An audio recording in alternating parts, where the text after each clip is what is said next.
Holy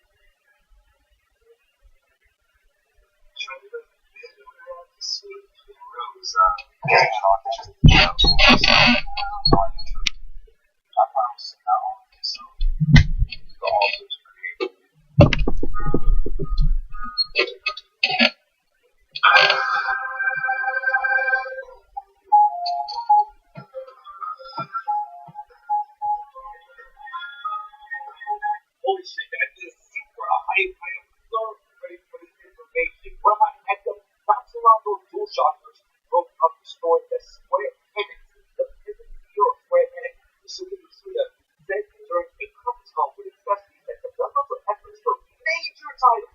You already know what's in your head when it's for major titles. Are underway at both the overseas and domestic studios. Will make announcements about the release date of those titles end of the fiscal year 2018 and okay, guys, I'm super hyped right now. So first, right? Major games. Of course, that is the game I don't know, Kingdom Hearts 3 that is releasing next year, 2018. So a lot of people are saying that maybe Final Fantasy 7 remake. I don't think so because we don't know when the game is going to come out. We don't have a release here. We just released it for Kingdom Hearts 3. Now, other games that are probably released Tomb Raider or Death X or anything like that, but those games for those are different. But what we're talking about, what I'm talking about specifically, is Kingdom Hearts 3.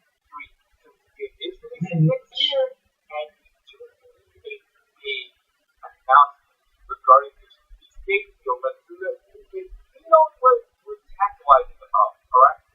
So for those who don't know, the fiscal year 2018 and 2018. So when it comes to that consideration, it's the between that and 2018, which happens in June. So Square Enix could possibly announce the release date, the full release date of Kingdom Hearts 3 those two times, March and June. March and June or June will finally get the release date of Kingdom Hearts 3. We already know that we're going to get a big March fan event at D23 in February, specifically February 10th. But this type of news already has the plan done down for a big year of promotion for Kingdom Hearts 3 in 2018. I already know it. And then another thing that you could say is about that welcome to Nintendo Switch. And I wanted to video of this earlier, but I couldn't, so I was moving and all that jazz. But Nintendo Switch, Nintendo Switch, not when it originally launches. I don't think so. No, that's wishful thinking. But I do believe that maybe down the line, Kingdom Hearts might maybe when Nintendo Switch, Nintendo Switch, whatever.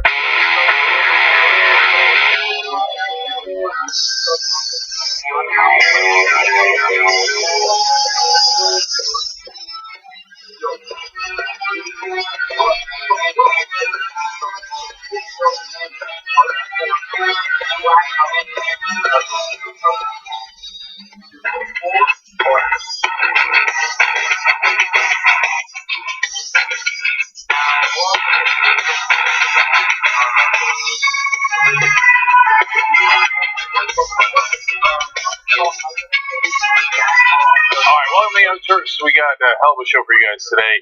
As usual, some serious stuff, some light stuff. In a little bit, we're going to get to Trump pardoning a turkey. That ought to be awesome. Doug Jones comes up with a devastating ad in Alabama against Roy Moore. President Trump has weighed in. Is he going to support Roy Moore or not? A little bit later in the program, and I'll break it down for you guys. And then in the second hour, we've got Charlie Rose. Devastating. Done. Stick a fork in him. Really bad. So sometimes some of you folks are saying, hey, you're covering too many of these sexual harassment stories one after another. There's a watershed moment, man. And one after another keeps coming out. We actually literally can't keep up with them. And so we got to give you the big ones and explain the context of it and what it means for society, etc. And we're doing the best we can. All right, before I move on to today's stories, and the first one, like I said, will be light. Oh, we got some great updates on just Democrats. Exciting announcement today, and then a Wolfpack as well. Okay, but before I do any of that, I just want to quickly note one thing. A lot of you have been asking about what happened with Jordan Sheridan, and we cannot legally comment on it yet. And that is because we need to and want to respect people's privacy, including Jordan's.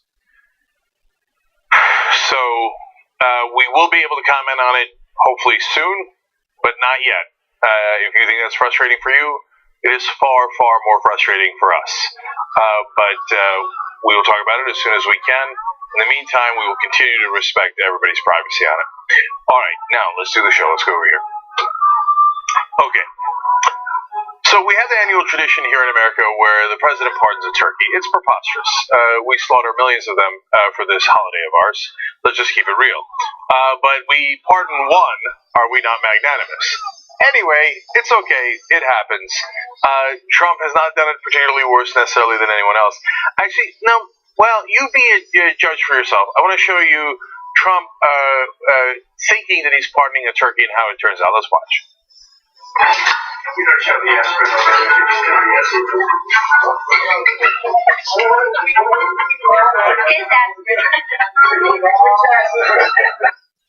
After that, he said, I'm not going to pardon you. You've been terrible to me. You've been very unfair to me. You're a fake turkey. Well, in that case, that would be true. All right, that was, of course, from the campaign when he had that goofy shoot with an eagle. So this is the actual video of him pardoning the turkey. I feel so good about myself. Are you ready, drumstick?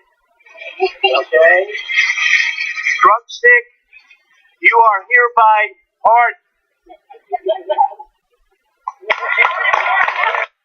So people try to find something wrong with every single thing that Donald Trump does.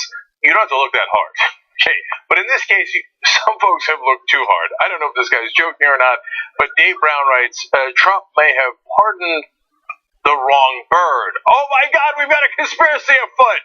Okay, there is no such thing as the wrong bird. We're killing 99.999% of them. It could have been another bird, and what difference would it make? Okay, all right. I hope he was joking. There's no real conspiracy here. In fact, I pardon Donald Trump's pardon. It was perfectly fine. There was nothing wrong with it. All right, but we're going to continue to have fun because you can't pass up an opportunity to bring back the legendary Sarah Palin pardoning of a turkey that went disastrously wrong. And afterwards, I'm going to read you some great tweets on the Trump pardon of the turkey. But you remember this moment, she goes to pardon the turkey and does not notice what's happening in the background, which is decidedly not pardoning the turkey. Watch. Oil prices are concerned about any state programs being on the chopping block? You know, thankfully, we're in a good position still, fiscally speaking. So accounting for that, all of that comes into play now at $50 barrel oil. Right, so why was today so important for you? Especially with so much that has gone on in the last couple of months that has been so political, obviously. Heavy-handed politics that it invites criticism. Certainly we'll probably invite criticism for even doing this too, but at least this was fun. I'll be in charge of the turkey. Yeah, I'm where I need to be today to prepare for that. Okay, I don't know what part of that video I love most. Is it the turkey going through the grinder in the background? And I'm sorry, guys, for all you vegans of it there, I'm sorry, but she's like, I'm here to pardon the turkey. I'll probably even get criticized for this. Meanwhile, the turkey's like twitching in the back, right? Yes, you did get criticized for that because you're a knucklehead. Or the guy who keeps looking back, the grinder dude, who's like, yes, dude, you're in the video. Anyway, now back to Trump. Let's continue to have fun. Matt Fuller with a great tweet. He says Trump, he's imitating Trump after the pardon. Isn't this just the greatest turkey pardon you've ever seen? I mean, what an amazing pardon. Just the classiest turkey pardon. Everyone says so. No one has pardoned a turkey better than Trump. No one. Just a tremendous pardon. Really the greatest pardon in the history of turkey. Elon Gale with another great one. writing in, for Thanksgiving, Donald Trump is going to pardon a turkey and then yell at it for 14 hours for not thanking him properly. Surprised he didn't name it LeVar. Okay, and then finally this one. Daily Show with nice try, Mike Flynn.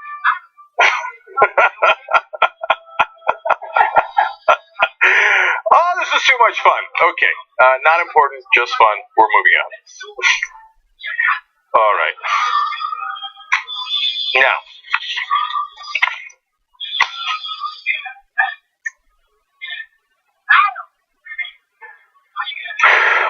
so it's easy to get depressed in this day and age with a lot of things going wrong. Donald Trump's president. You've got Roy Moore, this monstrous figure in Alabama. By the way, neck and neck in that race. He might still yet win. And it's easy to get discouraged, but you shouldn't be, because it turns out voting matters. I want to tell you about something that happened last week, but it affects everything going forward, in my opinion. So there was a race in Oklahoma. It's in the county of Tulsa. It's deeply conservative. Now, Oklahoma overall went to Trump by 36 points. In this particular district, 37th district, it looks like it went to Trump by about 30 points, so it's hopeless. Actually, credit to the Democrats in a sense. Last time there was an election in this district, they actually poured money into it. They tried. They had their standard Democratic candidate, and they spent $200,000 and got clobbered. No chance. Okay? So this time, they're like, all right, who cares? They don't put any money into it, relatively speaking, certainly nowhere near the earlier sum. And Allison Igley Freeman runs. She's a 26-year-old lesbian mother out of Tulsa. And we're done with this, right? The district is at least 30-point Republican.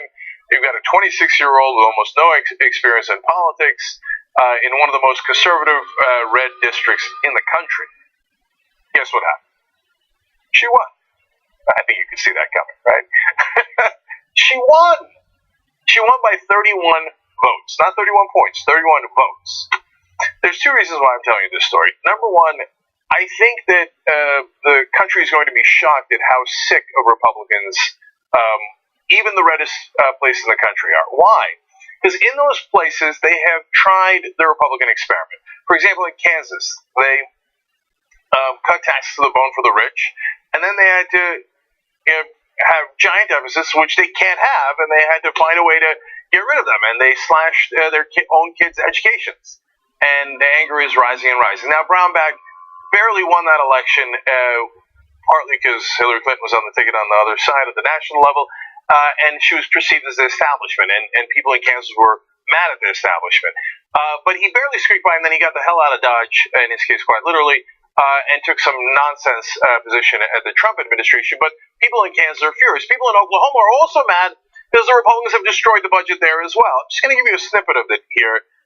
As Freeman, or Ilke Freeman herself explains, the 26-year-old said Oklahoma's continuing state budget problems are a big concern of voters she spoke with during the campaign. Everyone I was engaging with depends in some way or another on basic needs that are provided through the state budget. People started to feel scared.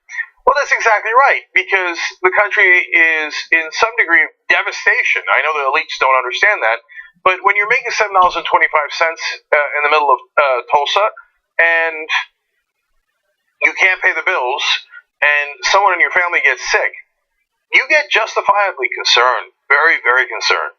And then if you need the government to help to make sure that your family member doesn't die, well, you begin to understand the value of government. And then when the Republicans come along and say, no, we're going to cut those services that now a lot of you are relying on because we want to give one more tax cut to the rich. Well, people start to, at some point, rebel. And they're doing it even in the deep heart of Oklahoma. There's been 4 special elections that Democrats have flipped in Oklahoma. So this one was unbelievable. But there's also a second factor that's important, which is the Trump voters, well, it's hard for them to get excited because, things are not going that well. He hasn't been able to pass anything, and everything he has proposed has involved more giveaways to the rich and taking away either health care from the poor and the middle class or literally increasing their taxes to pay for tax cuts for the rich. So hard to get excited. So they largely stayed home, whereas Democrats are angry and they went out to vote. And in a lot of these elections, you'd be shocked at what it takes to how little it takes to get someone in office. So let me show you the vote in this case. The vote was 2,234 for Allison Ickley Freeman and 2,203 for the Republican candidate Brian O'Hara. That's a 31 vote difference. You know what happens when you vote? You win. So I am not the establishment guys on TV yelling at you like, hey, why don't you get in line and vote for whoever we tell you to vote for? But it's your fault for not voting for Hillary Clinton. No. It was their fault for not giving people a reason to vote. You put up an establishment candidate when people can't stand the establishment anymore. You put up a random 26-year-old lesbian mom in the middle of Tulsa. They're like, good enough. Let's go. Get the bums out. Get the bums out. Good enough. Okay, I'm saying for Tulsa. For me, it's great enough. So we need to put up real human beings as candidates, not corporate-backed robots. And if you do that, then you give people a reason to vote. And if you register and you vote, and it's for a candidate you love and that you believe in, that you know is uncorrupted, then guess what happens? We win! We win! Look, if they're telling you, hey, nothing's going wrong, nothing is rigged, don't worry about it, your wages should be as low as they are, they're full of crap. If they tell you to vote for the establishment person, and don't worry, they'll be slightly better than the Republican, they're full of crap. But what I don't want you to do is take that as discouragement that you shouldn't try. You should try like hell as an activist, and then you should register and you should vote in primaries. And then, yes, you should vote in the general election. And yes, anything is possible. If we can win in the heart of Oklahoma, we could win anywhere. So that one does depend on you. Look, it's on the Democratic Party, progressives overall in the country, to find candidates who are uncorrupted, to find candidates who are great, that you have confidence will actually work for you and give you real change, right? Then it's on you to register and vote. And if you do, I'm telling you right now, look at this example. You can change the world. The victories we can have in 2018 and 2020, I believe they can be shocking. I think we're going to win 42 states in 2020 if we have a progressive candidate. Everybody watching me when I tell them that, they go, 42 states, you're crazy. No, I'm not crazy. The country is progressive. We need to give them a progressive, uncorrupted candidate, and we will win everywhere. And it's not just my hope. It's not just faith. Here it is. It's already happening. So, up and at 'em. Let's go fight. Let's go win. Okay. I got to take a break. When I come back, I'm going to tell you some of the folks who could help you and all of us in getting those wins. I'm going to tell you about a new crop of Just Democrats. We got one exciting announcement after another. I'm going to tell you about these guys today. We got a dramatic announcement coming up in a couple of weeks that's going to be awesome and you're going to absolutely love. But the candidates that we're going to show you are great. But the first one, I think that it's going to go to the core of what you guys believe in. It's such a great story. You're going to love that story because you know who that guy is? He's you. I'll explain what I mean when we come back.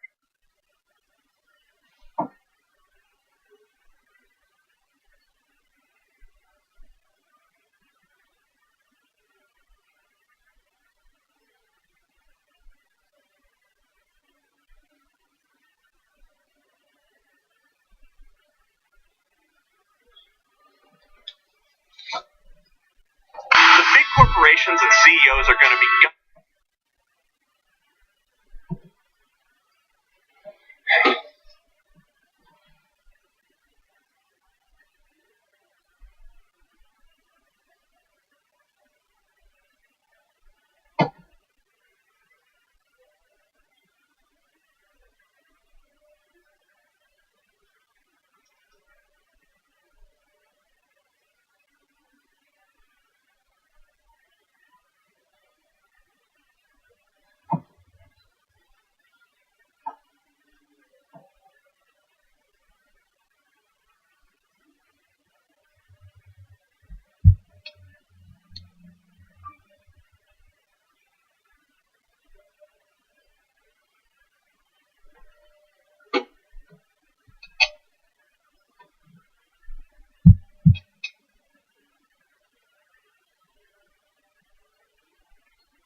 Young Turks, guys.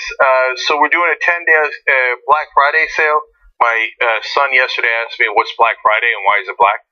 And I said, there's sales. And he's like, why is that a bad thing? I'm like, trust me, it's a bad thing. But I don't like shopping. Luckily, you guys don't have to go out to shop. You can go to Shop TYT and order right now. So I'm told there's a panic on about these hats because they say member on the back, and they're super badass, and Mark Thompson wears them. There was 50, and now we're down to 20. So you do need to panic. Once we're out, I don't know what happens.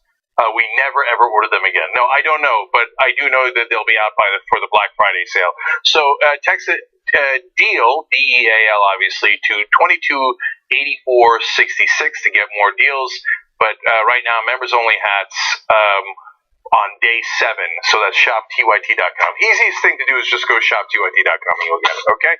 All right. Let's tell you about some wonderful new things. Okay. Here we go. We've got great new announcements for New Just Democrats, and you're going to love these guys. Every one of them is uncorrupted. Every one of them represents you. Every one of them is a strong progressive. So first, we're going to start with Brent Welder. Now, and as I tell you all this, most important thing is if these guys are going to win with small contributions so they don't have to take corporate PAC money, and they don't, you're going to need to help them out. So justicedemocrats.com/winning, okay? We need you to do that for these new 5 candidates that are out now. JustDemocrats.com/winning. So Brent Welder, what's his story? Well, I love Brent's story because it's a story of you. Not only did he work with Bernie Sanders, and he was appointed to the 2016 Democratic National Platform Committee. Not only, by the way, and what did he do? He proposed a plank that would get money out of politics. Now, that is not surprising if you know Brent's history. You know why? Because he was a volunteer for Wolfpack. I love these guys, but it gets better. You ready? He was one of the first TYT members ever. He is you guys. So he's now running for Congress. It gets better. You ready for this? He's in a district, one of only 5 districts in the country, that Bernie Sanders won in the primary and Hillary Clinton actually won in the general election. So he's running in Kansas's 3rd district. But yes, that district is very, very winnable. If there's any kind of wave at all, Brent's a U.S. congressman. So in these winnable districts, it's got to be progressives. It's got to be the uncorrupted. So you've got to help Brent Welder out. Let me give you more. First, I want to show you a couple of videos from Brent so you get a little bit familiar with him. Here, watch this. I have a no conflict situation because I'm president. Get the hell out of here! Knock the crap out of him, would you? Seriously. He says he's making America great again, but we know that America already is great. It's Washington that's broken, and America's coming to fix it. I'm Brent Welder. I'm sick and tired of big corporations calling the shots in Washington. I'm running for Congress to change it. I won't accept 1 penny of corporate PAC money for my campaign because I want to work for the people of Kansas's 3rd district, not Wall Street CEOs. America's coming for you, Trump. No corporate PAC money. I love these guys. I want to show you one more video. And then, by the way, remember, guys, all the links are going to be in the description box if you're watching on YouTube. And then on Facebook, we'll try to get them in the comments, okay? Because I want you to go to their websites. I want you to volunteer for them if you're in their district. And then you've got to get them small donations so they can beat the big corporate money. JustDemocrats.com/winning. Here's more from Brent. I went on to work around the country with Barack Obama, Bernie Sanders, and the first Iraq War veteran elected to Congress. Last year, I worked with National Democratic Party leaders to pass the most progressive platform in history. To make America work for everyone, we need fundamental change in Washington. I'll fight to raise the minimum wage to $15 an hour because no one who works full-time should live in poverty. I'll vote to wipe out corrupt tax loopholes for giant corporations and billionaires. And he goes on to list a lot of his policy positions, every one of which I think that you will deeply enjoy. You can see their videos also in the links in the description box below, the full videos. I want to give you one of his quotes. He says, "Our campaign is thrilled to join the Justice Democrats team on running for Congress because billionaires and giant corporations have too much control over our government, and Justice Democrats is a fantastic ally in our movement to ensure that government represents working families, not billionaire donors. We are running in one of the only 5 Republican-held districts that was won by Bernie Sanders in the primary and Hillary Clinton in the general. We look forward to working with the Just Democrats to win this top-targeted swing district by running a grassroots campaign founded on strong, truly progressive values. And if you're wondering, really, Democrats winning in Kansas? Of course! And you know, a lot of the establishment guys will say, oh, no, $15 minimum wage. In Kansas, they don't want that. Who doesn't want that in Kansas? The Koch brothers live in Kansas. Maybe they don't want that. Well, kind of. They mainly live in New York. Anyway, they don't want that. The corporations don't want that. But do the people of Kansas want a decent wage when they work their ass off? Of course they do. Of course they want $15 minimum wage. So that deeply improves people's lives. Now, one more from Brent here. The big corporations and CEOs are going to be gunning for me in this campaign. I need your help, your energy, and your enthusiasm. Let's show the corporations and billionaires their millions of dollars are no match for you. That America already is great, and now we're coming to clean up Washington once and for all. All right, and his website is brentwelder.com. For God's sake, go help him clean up Congress once and for all. These are not populists. They actually are among you guys. They are you guys. And wouldn't it be amazing if we had real people in Congress instead of the corporate robots? You could make that happen. We're trying to get to, by the way, it's a really modest goal, $17,500 for the 5 candidates we're introducing today. So justicedemocrats.com/winning, because even that little amount will help these guys a tremendous amount and put them over the top. Next guy is Derek Crow. He's Texas's 21st district, and Derek is in a seat that was held by a Republican that's now going to be an open seat. They call him a science nerd because he challenged Congress's most detested science deniers. I love that. He led Rethink Afghanistan project at Brave New Foundation because he was sick of the money that was being poured into these wars that were not only not useful but counterproductive. He worked with Citizens for Responsibility and Ethics in Washington. That's a group that's checking Donald Trump as we speak, making sure he's not getting away with his conflicts of interest. He's backed by Democracy for America, Bill McKibben, and obviously now Justice Democrats. Let me show you a video from Derek. In this race, I'm fighting to get corporate power out of politics and to get representation for this district that responds to constituents' needs instead of to big donors and their PAC donations. I'm Derek Crow. I'm running for Congress in the 21st District of Texas. God, uncorrupted. I love these guys. One more quote from Derek.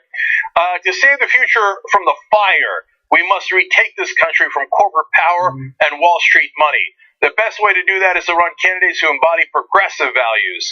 Justice Democrats fight for populist policies like urgent climate change action, Medicare for all, college for all, and a $15 hour minimum wage. We as Democrats must also get our house in order and divorce our official party structures from big money so that working people know where we stand. The future of our party, our democracy, and our planet depends on us taking back Congress with these values guiding us. Hard not to like these guys. All right, his website, electcrow.com/join. All the links down below, justicedemocrats.com/winning. Let's get these guys money. $17,500. It is not much, but it makes a huge difference. The corporate guys will come in with a lot more money, but we'll come in with volunteers and we'll come with passion, and our warriors will defeat their mercenaries. Let's go to Colin Elrod next. He's in Texas's 32nd district. Every one of these guys, I know the establishment guys will say, no, but can he really win? Yes, he can. He actually played in the NFL for the Tennessee Titans, and he's got a great story. Here, watch his video. I made it to the NFL through perseverance. The first time I tried out, I got cut. Came home to work at the YMCA sweeping floors before I finally made it. I was a backup linebacker and special teams player for 5 years. I lived my dream, but I'm most proud of my work as an attorney, defending civil rights and voting rights across Texas, protecting affordable housing, including Castro at the Department of Housing and Urban Development, and mentoring other kids who need the same shot I got. You know who he's running against? Pete Sessions. That's Jeff Sessions' brother. How great would it be to send that guy home? So Pete Sessions, of course, has voted to repeal Obamacare about 1 million times. He voted for Trump's health care policy that had about a 17% approval rating because it mainly took healthcare away from you guys and gave tax cuts to billionaires. It's not the first time the Sessions has worked for billionaires.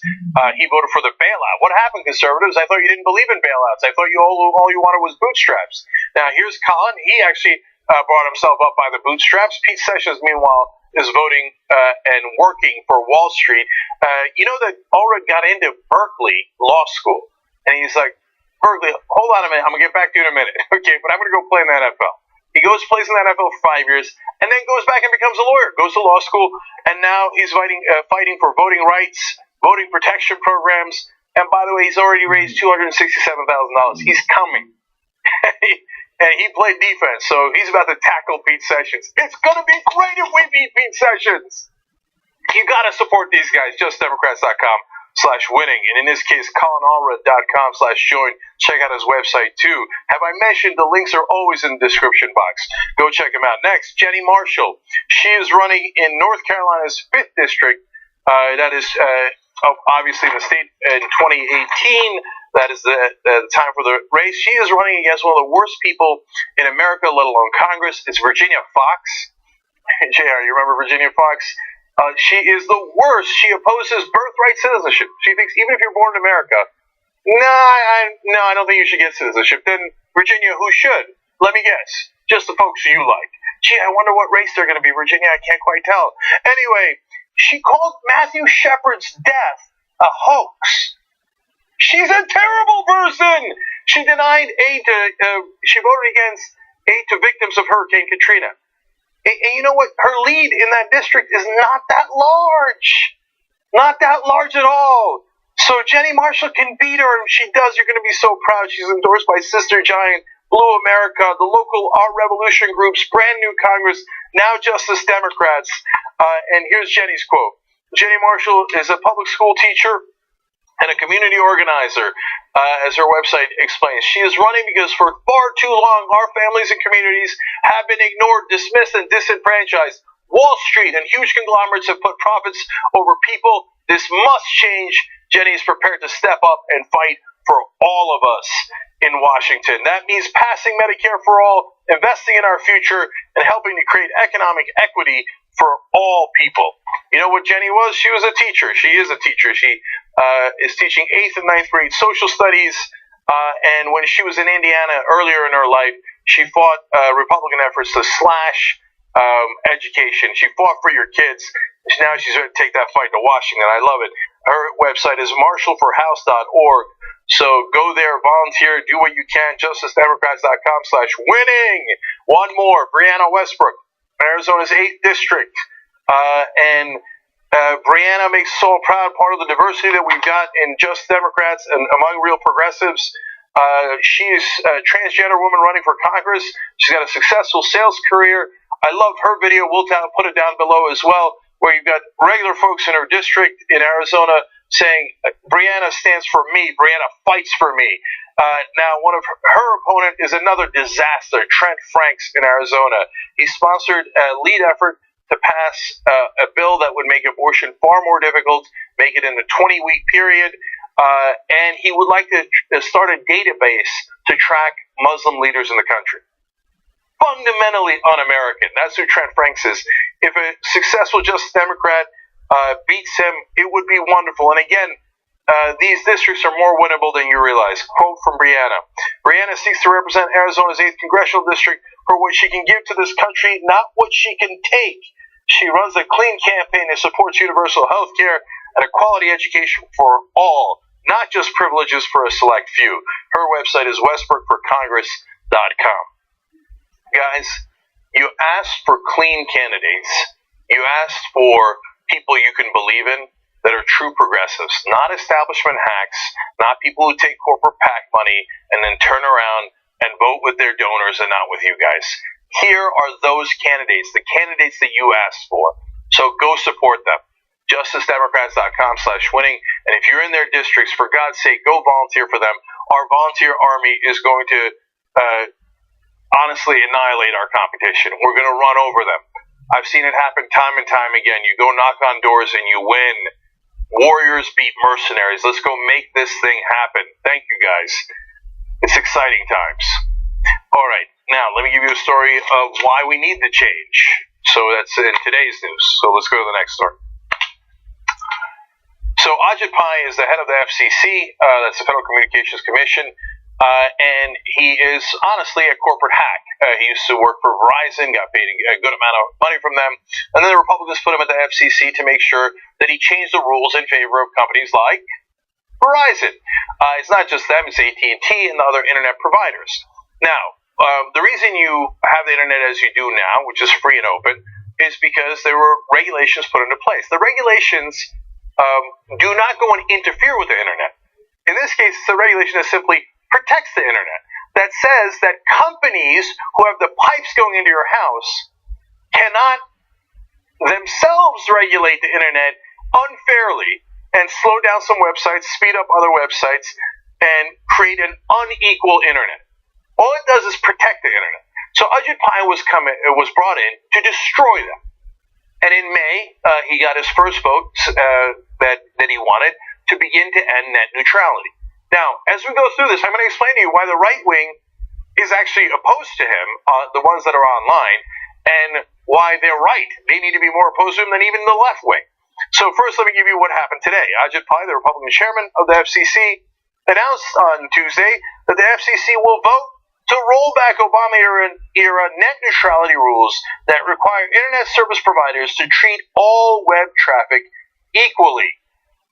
Now, let me begin the explanation for the right wingers. You might see that and go, what? Well, look, if the Republicans like him, I guess I like him. And, Obama-era regulations sound scary. Obama didn't do anything to change the internet. He just passed the regulation saying, don't touch the internet. You're not allowed to change the internet. Now, that's a regulation you should love. Now, why should the right wing be more concerned than the left wing? Guys, look at all of your, the alt-right guys, for example, right? They say things that get them banned from sites left and right. And if the giant corporations are regulating the internet, they want to be able to sell to everybody. They're not going to want to have these right-wingers saying crazy stuff on the internet, and especially if they're taking on the establishment in their own party or multinational corporations. They're not going to want that at all. You guys are going to be the first ones thrown overboard, and then they'll come for us. Why? Because they're corporations. They just want to maximize their profits. And if your website is hindering their profits in any way, shape, or form, you think they're going to care about you? They're legally not allowed to care about you. Of course they'll slow down the websites you like unless you pay a ransom. You think corporations are your friends? They're not humans. They will maximize profit by law. So, along those lines, the Hill reports, the move is a win for companies like Verizon, Comcast, and AT&T, which would be freed of restrictions on blocking or throttling certain content or requiring websites to buy into internet fast lanes. Hey, all you alt-right guys out there, you got all the cash in the world to get into a fast lane? I didn't think so. So if you don't pay for the fast lane, they can now, if this passes, and they're going to have the final vote on December 14th, tell you about that in a second. If this passes, that's it. There's no more net neutrality. And those companies can say, one, you didn't pay me a ransom. Now your site is incredibly slow.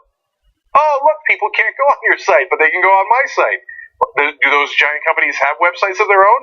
Do they have web presence? They have gigantic web presence. Oh, my God. HuffPost is part of Verizon. You right-wingers, Huffington Post will be super fast, and your websites will suck. They just told you they're able to throttle them all the way back. So why am I fighting for it as a progressive? Because I believe in America, and I believe in the internet, and I don't think that anybody should be throttled. And look, we've got partnership with some of the biggest companies out there on the internet. And, we'll see how things turn out. We might be totally fine. But it is a terrible idea overall. A terrible idea for these corporations to have the ability to regulate the internet by themselves when you didn't even vote for them. They're not accountable to you. Okay, more on this. Jessica Rosen-Worcel, who's an FCC commissioner, said, God's honest truth, she said, our internet economy is the envy of the world because it is open to all. This proposal tears at the foundation of that openness. It hands broadband providers the power to decide what voices to amplify and which sites we can visit, what connections we can make, and what communities we create. It throttles access, stalls opportunity, and censors content. Philosophically, this is one of the worst things that the government can do. Because look at TV, both for the right wing and the left wing. You think they represent you? They're almost all millionaires on TV. And what? Again, if you're a Bernie Sanders supporter or you're a Republican, you think that all those guys on cable news voted for your candidate? I'd say approximately 148 out of 150 voted for Hillary Clinton, and all the giant corporations who backed her.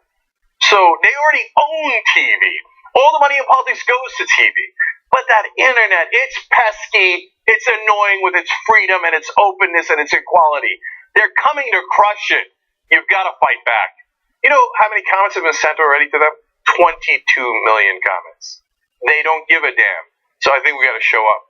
I think we got to go to their house. I don't mean their physical house. I mean their office. Okay? So first, let me explain when the real vote is.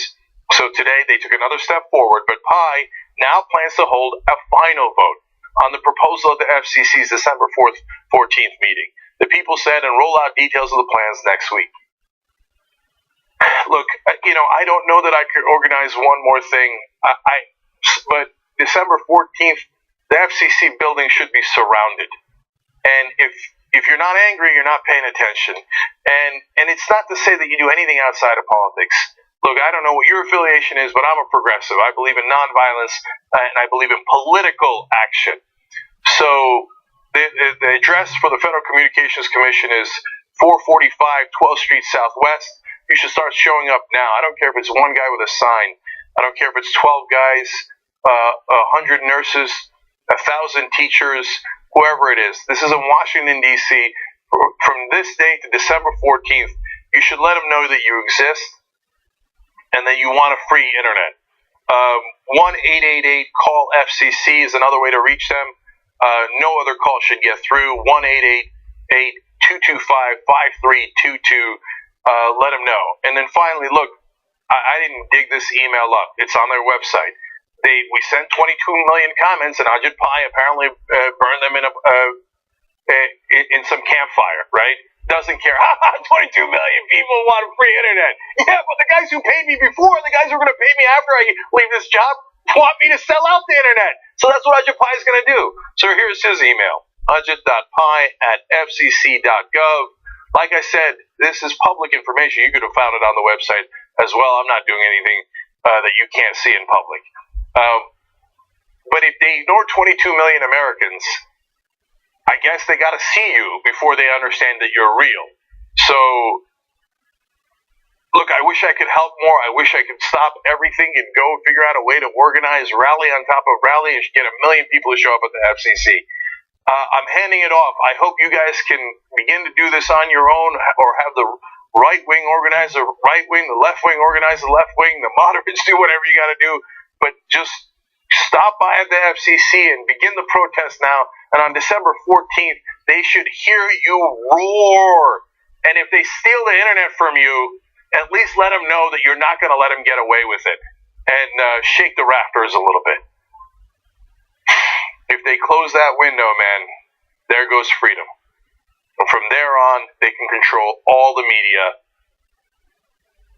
And then we got no tools to fight back against the establishment and the elites.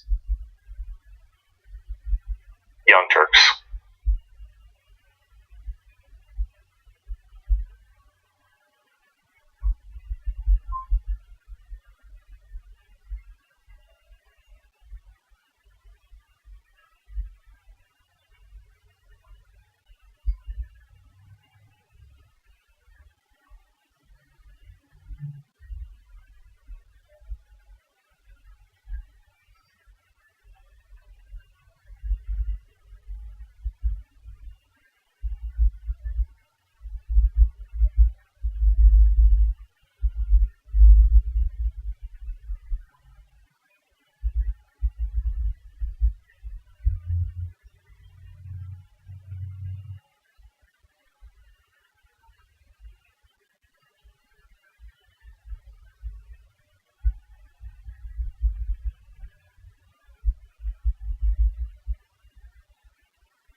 back on the Young Turks. I'm your host, Jan Huger.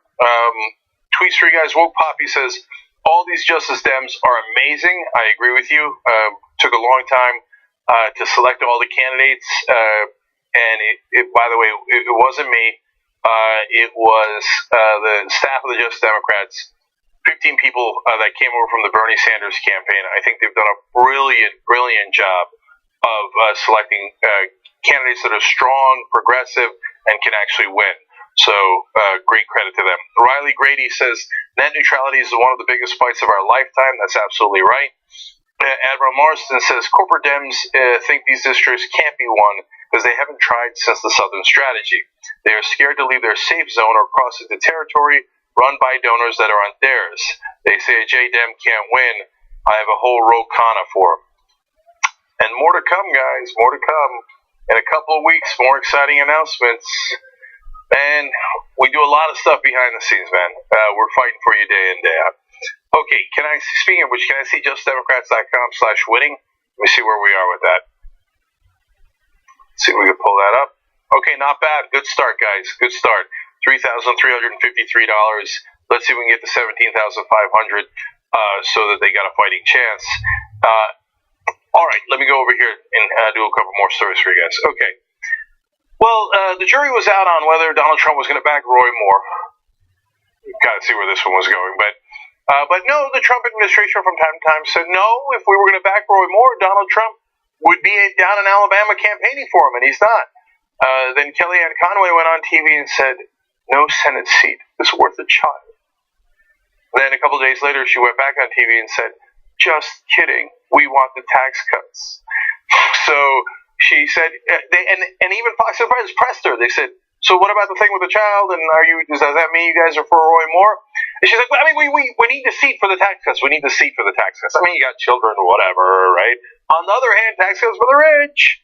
So finally, Donald Trump has broken his silence. Now, how often is he silent? Not very often, right? When any Democrat's in trouble, he's all over Twitter. But he wouldn't talk much about Roy Moore, but that's okay. We now have clear confirmation of which way he's going to go. So let's watch.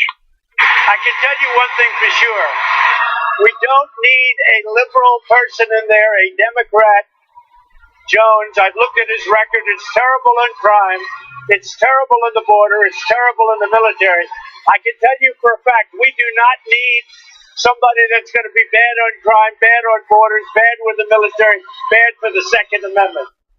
All right, so that means you are not supporting Doug Jones. You are supporting Roy Moore. Now, things are very, very clear. But look, we got more here. Let's watch. Well, he denies it. Look, he denies it. I mean, if you look at what is really going on, and you look at all the things that have happened over the last 48 hours, he totally denies it. He says it didn't happen. And, you have to listen to him also. Let me just tell you, Roy Moore denies it. That's all I can say. He denies it. And by the way, he totally denies it. Well, he denies. I mean, Roy Moore denies it. And by the way, he gives a total denial. He totally denies it. Yeah, I think we got it. We got it, man. Okay, it's not a little denial. It's apparently a total denial.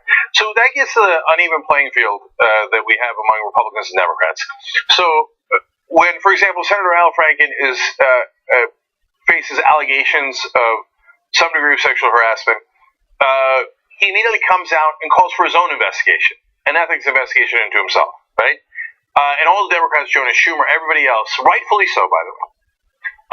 And when you come to the Republicans, Roy Moore is accused of not jokingly touching a flak jacket, and I'm not trying to downgrade what Al Franken did. He's accused of horrible crimes of child molestation, or bringing a 14-year-old 30 minutes into the woods, stripping her to her underwear, getting completely naked himself, and trying to get her to touch his genitals. There's no gray zone here. And there's a 16-year-old who says she took him into his car and tried to rape her. And he'd already written what a sweet little girl and how beautiful she was in her yearbook. So all this has come out. Other Republicans have said, I believe the woman that it's too much. No, we can't go in this direction. Trump thinks he denies it. He totally denies it. So Republicans concede nothing. So then he gets to say, well, no, since it's a denial, it's okay.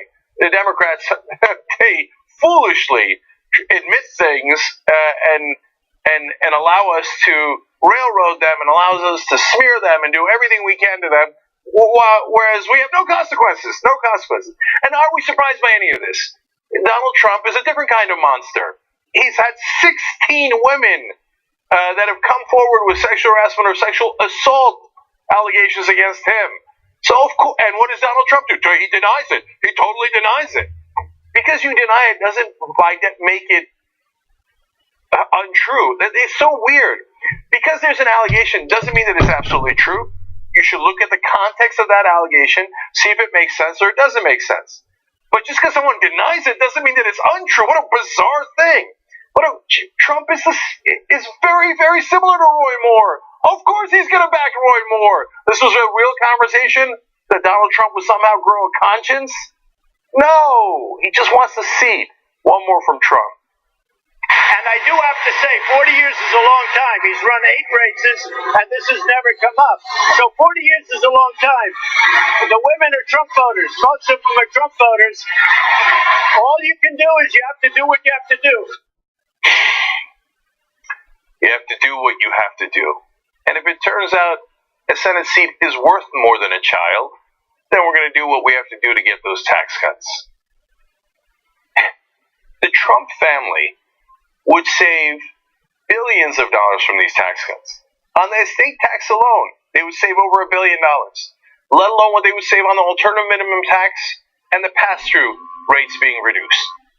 Trump has, at a minimum, tens of millions of dollars, if he's absolutely lying about his wealth, which is probably true, or billions, if you believe him, he has billions of dollars to gain from those tax cuts. You think he cares about a 14-year-old or a 16-year-old being sexually assaulted when he's got money to make? He just told you, I don't care. We got to do what we got to do. That is the Trump motto. Okay, now, let me go to the counterattack. Let's go to the next story. So Doug Jones is running against Roy Moore, and he is hit him pretty hard with an ad here, which I am 1,000% in favor of. I'm afraid that Roy Moore is going to win this seat. I'll tell you why in a second. Roy Moore, of course, is a monstrous Republican candidate. Look, even before we found out that he was a child molester, we already knew that he doesn't believe in the U.S. Constitution. Over and over again, when given an opportunity to defend the Constitution when he was on the Alabama Supreme Court, said, no, my particular religious views are more important than the Constitution. I don't care. I'm not going to abide by the U.S. laws. That's very Taliban of him. So if he happens to be an evangelical Christian, if he was a Muslim, he'd be like, Sharia law is way more important than the Constitution. It's the same exact philosophy. He already said that he doesn't think that Muslims should be allowed into Congress. The guy believes there should be a religious test for office. It says in the Constitution there shall be no religious test for office. Roy Moore doesn't believe in America, let alone the fact that he's a child molester. So Doug Jones can't hit him hard enough. So, and again, I'll get back to why I think Moore is in actually good shape, unfortunately, in this race. But ads like this maybe begin to turn it around. So let's watch. On Roy Moore's disturbing actions, Ivanka Trump says there's a special place in hell for people who prey on children. And I have no reason to doubt the victims' accounts. Jeff Sessions says, I have no reason to doubt these young women. And Richard Shelby says he will absolutely not vote for Roy Moore. Conservative voices, putting children and women over party, doing what's right.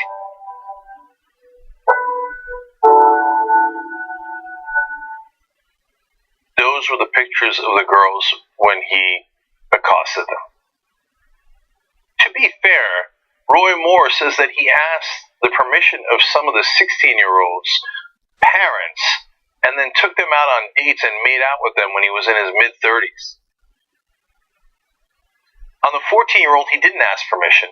He tricked the mom, saying that, hey, it's okay, I'm a district attorney. I don't want your daughter to have to sit through these painful custody hearings. Don't worry, trust me, I'll take care of her. Now the Republicans want to cry about an ad where you show the reality of what he did and what other Republicans are saying about him? Oh, go ahead, cry all day long. Doug Jones should run that ad over and over again and more. Did you see the pictures of those girls at the age when he went after them? And so many of his defenders in Alabama and other conservative radio and television, they say, oh, they look like 20-year-olds. Some of those girls did not look anywhere near 20. They looked like young little girls. He was banned from a mall because he was a local pervert that would keep hitting on young girls when he was in his 30s. You can't hit him hard enough. Now, why might he win? Because elections, unfortunately, are about who, and maybe fortunately, about who's more excited and who cares more enough to show up. Who cares more than the other side, right? So that's a good thing overall. But in the case of Republican voters in Alabama, I get the sense that they are animated to go out there and defend their guy. They don't care what he did. Democrats care. You know, you got Democrats accused of wrongdoing, and Democrats are deeply disturbed by it. A lot of the Republican voters think the exact opposite. Not only are they not disturbed, it's the mainstream media that's against them. It's the elites that are against them. It's the liberals that are against them. I'm going to go vote. I'm going to go vote for the child molester. By the way, I'm not doing that, and I'm not putting it on you. We're going to find out. The election's in December 12th. We're going to find out how many Alabama Republicans don't care or are happy about a guy who molested those young girls. But my guess is a lot of them. Enough to win.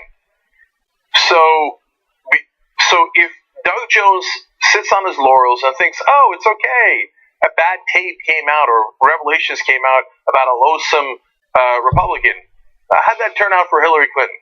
No. From this day to that day, you must attack. So this ad should be the beginning, not the end, and they should pound Roy Moore into oblivion, which is where he deserves to be.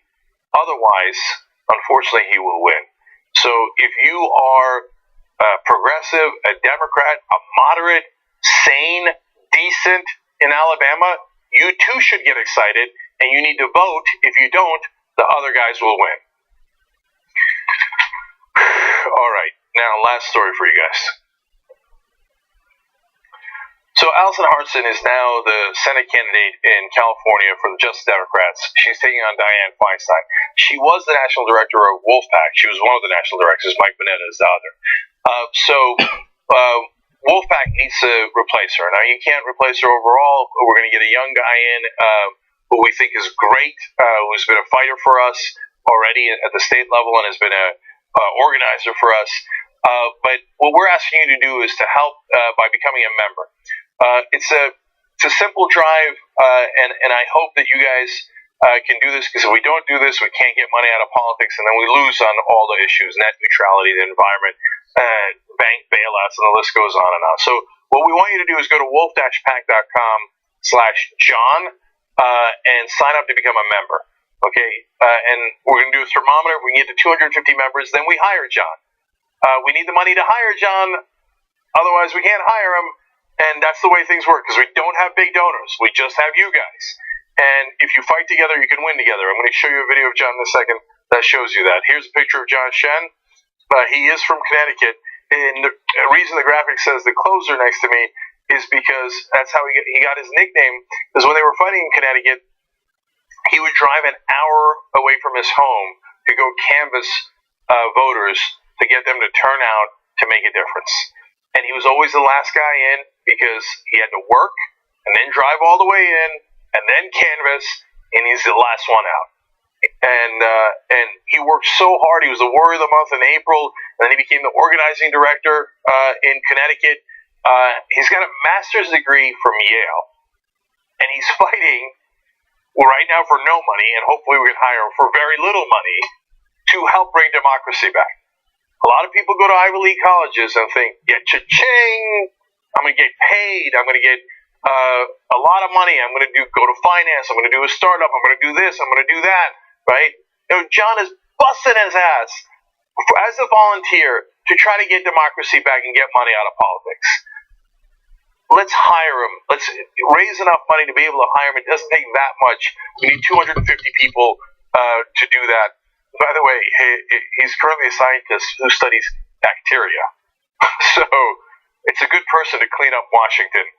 So let me show you who John is. Take a look at this short video. This is what they did when they were in Illinois and they'd done a get-together for Wolfpack directors and organizers.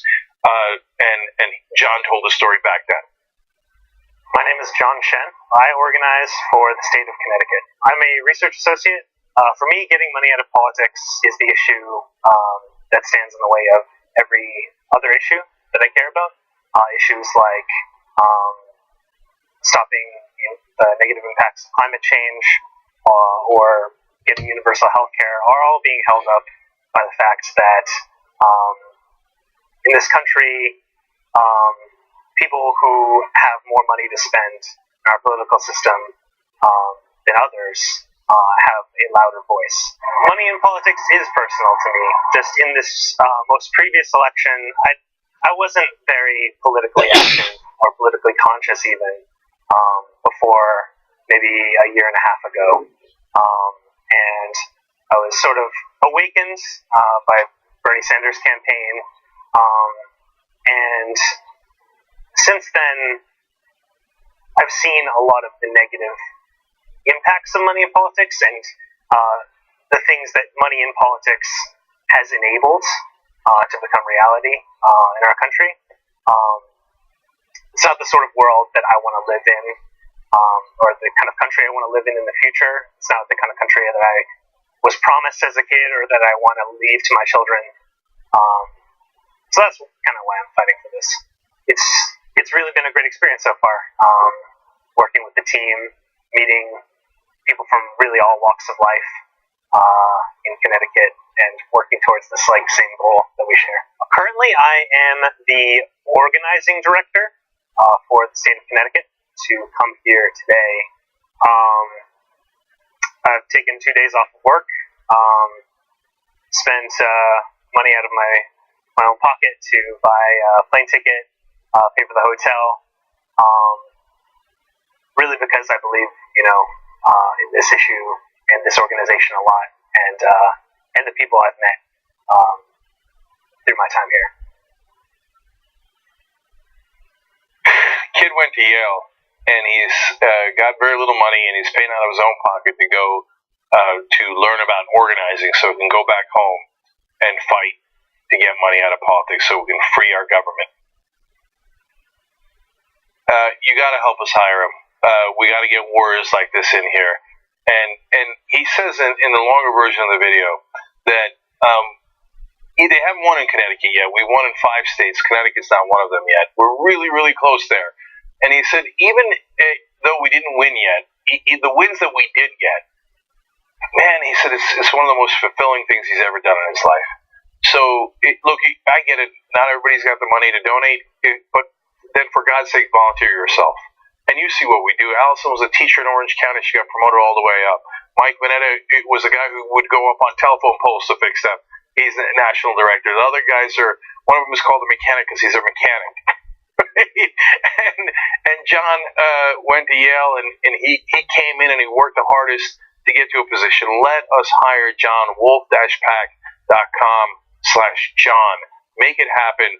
And together, if we fight together, we win together. I want to deliver 5 new states for you guys this year, but we need the staff to be able to do it. So let's go do it together right now. Thank you. We'll be right back.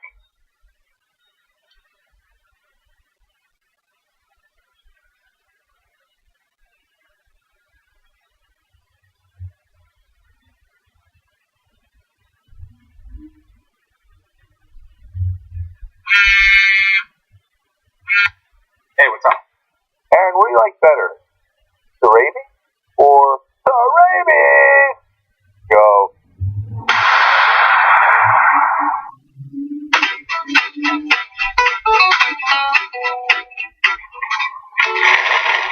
Can you believe this hysteria about Black Friday? Oh, yes. How do we convince the middle class that discounts on new televisions outweighs their utter lack of need for them? Exactly. And the products on sale are inferior, derivative versions of what they would buy throughout the rest of the year. Cheaper materials, shoddier workmanship, preserve the profit margins. And those poor retail zealots, they camp out overnight, only to trample each other at dawn for coffee makers and Xboxes? commercialism makes me sick. Oh, I don't know. What were you saying? Just that Shop TYT is offering some great Black Friday deals. 35% off hoodies and fleeces, hats too, plus other sales all weekend long. Yes, officer, there's a strange woman on my property. No, I don't know if she's armed. I am calm. Something about hoodies. I think it's like gang related. Please, just hurry. Don't miss 10 days of Black Friday happening now. Sign up for our email list or just check it out at Shop. I was like, oh wait, that's John. Yeah. His beard is so gross. I swear to God, I didn't recognize him. Mm-hmm. I thought it was like a dude from up there, like a Viking-looking dude from up there. Yeah. And I was like, hey, we've got our own Viking. Look at Johnny Pie. Johnny Pie, we miss you, big guy. And he was at Svalbard. We were talking about how he was going to go get the grains if he's the last person on Earth, and he's going to, or among the last people on that ship, and repopulate the Earth after North Korea. At least he's got the grains. He knows where it is. He can find it. Don't worry. Humanity will be saved. Yet again, by a white male. John Idaho.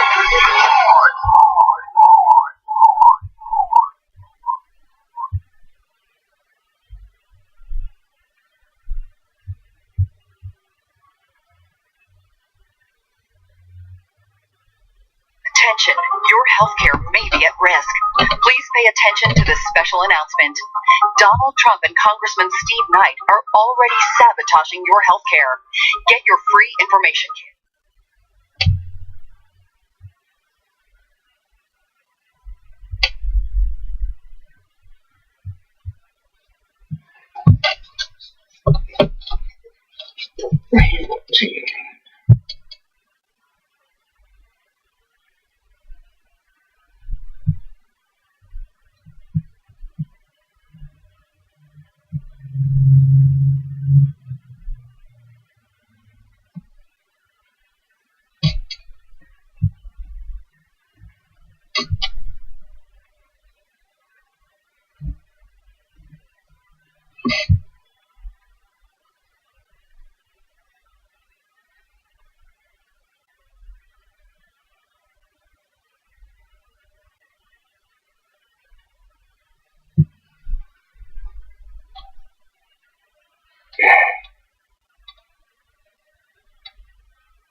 Back on the Young Turks, Jake Huger, Anna Kasparian joins us. Hi.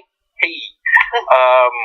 By the way, if you want to get compliments, wear this Kofe shirt. That's what Ben said. Yeah, it's totally true. I was wearing it in New York, and one person after another, like, oh, cool shirt. Oh, I love this shirt. So shoptyt.com. We're in day 7 of a 10-day Black Friday sale. I think it's weird. You think the shirt is weird? No, I don't get it. I just don't get the shirt. The usual over-the-top honesty you get from the Young Turks. And so, but the great thing about it, Anna, is you don't have to get it. I guess not. I mean, there's a lot of things I don't get. Yeah. So. No, but people, I'm telling you, but not recognizing me. Just like random dudes off the street and women are like, "Ooh, I love the shirt." Yeah. Okay. All right. So I'm just telling you that's the conversation that's happening. Okay, Bonita Yarborough writes, and of course Roy Moore is going to win. It's Alabama. They'd rather a pedophile than a Democrat. We're going to find out soon enough. John Brugliera says Doug Jones is weak on crime. Does that mean if Roy Moore wins, he'll arrest himself? Good question. There is no statute of limitations on child molestation in Alabama, so he could arrest himself. Zoe says invoking Ivanka Trump is brilliant. It appeals to all stripes of Republicans. Good job. But G says he's weak on border, like the border with Mexico is a major problem in Alabama. But you know that in places like Oklahoma, which now apparently is turning progressive, but what? A woman won in a seat that Trump had won by over 30 points. 26-year-old lesbian mom. Okay. That's pretty amazing. Yes, it's one of the reddest districts in the country, and she won. That happened last Tuesday. Anyway, but Oklahoma passed a law against Sharia law. They're like, Sharia law is about to take over Tulsa, so we got to act now. Priorities. Yeah, that's important. right. Yeah. Anyway, let me see JusticeDemocrats.com/winning. $3,625. 196 donors. Can I see 200 donors? That's not too much to ask for. By the end of the show, can I see 250 donors? Doesn't matter. $3, anything. Okay. It's a big, big difference to those Just Democratic candidates that we told you about, including one of you guys, one of the first TYT members ever, is running in Kansas, and he has an excellent chance of winning. All right, now on to the usual depressing second-hour stories that have been happening lately. Yes. All right. CBS has officially decided to part ways with Charlie Rose following allegations of sexual harassment that the Washington Post reported on earlier this week. Now, the report indicated that there were 8 women who had worked with Charlie Rose and granted interviews to Washington Post, some on the condition of anonymity, while others did say that they were comfortable revealing what their identity was. Now, 3 of the women came out and said, "This is my first and last name. Here's what I experienced when I was working for Charlie Rose, and we want to go ahead and expose, some of his behavior." But 5 other women are worried about the ramifications of coming forward, so they decided to remain anonymous. Now, just to quickly detail some of the accusations against him, he was accused of making lewd phone calls to these women, walking around naked in their presence, and also groping their breasts and genital areas.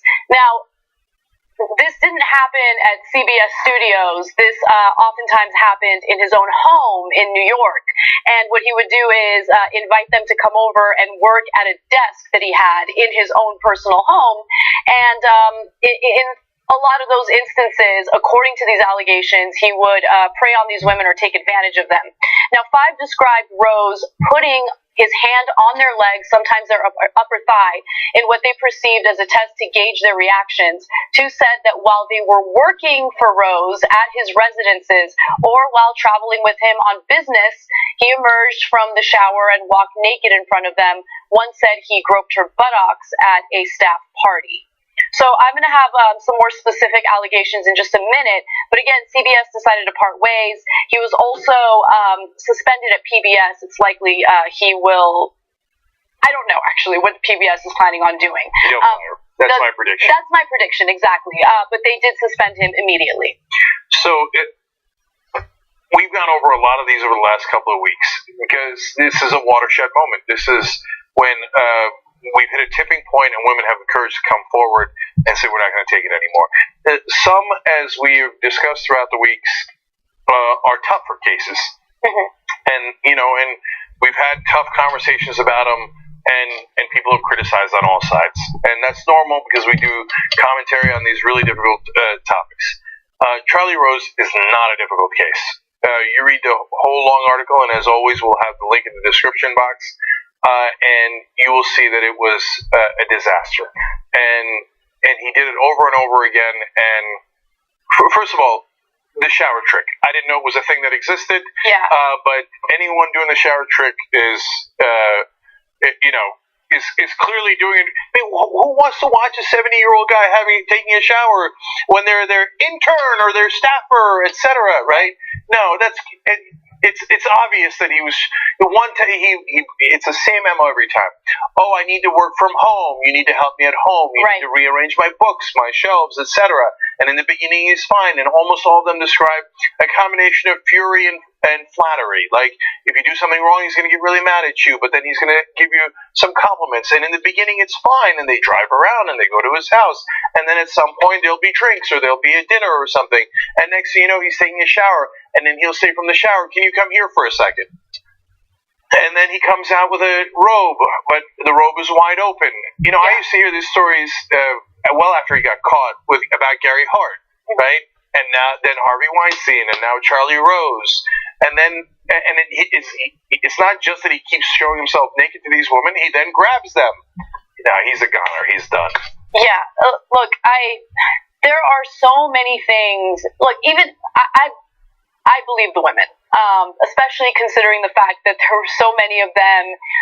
These incidents were corroborated by the Washington Post, meaning that they reached out to family members and individuals who knew the victims and spoke to them to make sure that, you know, what they were saying was true. Like, at the time of this alleged abuse, which was, by the way, between the 1990s and 2011, did this individual confide in you that this happened? And they corroborated the case. But more importantly, Charlie Rose himself has fessed up to it, and I'll get to his statement in just a minute.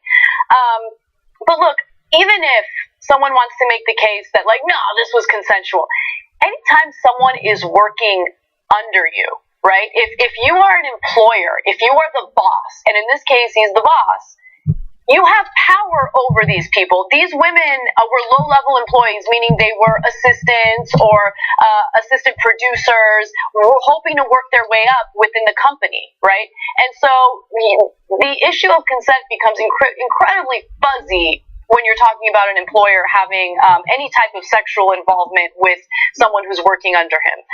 And so, to be clear, by the way, this was his own company, which is kind of a side gig, not CBS and PBS employees. So he was able to bring them to his side gig.